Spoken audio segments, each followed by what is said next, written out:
If you want to import goods to the country in which you live, there are a few essential things that you need to know to make your business successful. An import business could be one of the most lucrative businesses that you could create, as long as you know what you're doing and go about it the right way. Trading partners. Obviously, the first step is finding a company or person whose goods you want to import. Where you find these trading partners can vary a great deal depending on what kinds of import goods you are trying to get.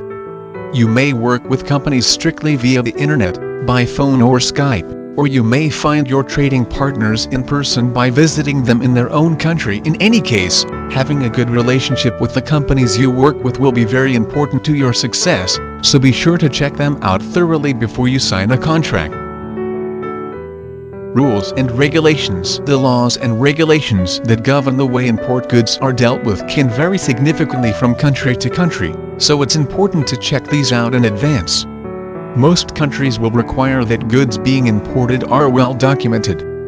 This may include a commercial invoice that gives the value of the goods being imported, a packing list of all the items in the shipment, a sheet that details how the goods are made so they can be classified and taxed, and any other documents required by customs.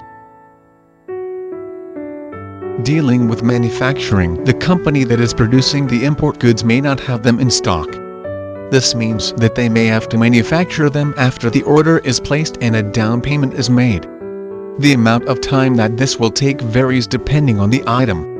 It may take anywhere from 1 to 4 months or even longer to get the materials. So you should take this into account when placing your orders and calculating your numbers. In addition, there may be a large minimum order required by the manufacturer, so you may need to store the product you order before distributing it to your customers.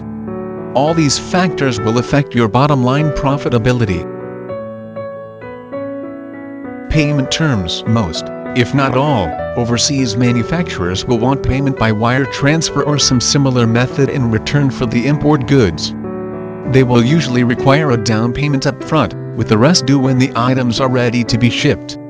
Sometimes an escrow service may be used to make sure that there are no issues, but these can be costly, so often you must just work on mutual trust with your trading partner. This may mean some quality control issues up front, but these generally can be worked out. Using a letter of credit between both parties' banks is probably the safest way to go, especially in the beginning when you are still building trust in your relationship. Language barriers. Depending on where the import goods come from, there may be language or other communication barriers. While the best practice may be to employ a native speaker from the country to handle transactions, this is not always practical. Instead, keeping most communication to email and other written sources will cut down on misunderstandings, as most non-native English speakers read the language better than they understand it when it's spoken. Be prepared for language to be a problem if you run a business that wants to start to import goods. It is important to prepare for the issues that may be involved. Making sure you identify some of the potential problems will help you make your new business run as smoothly as possible.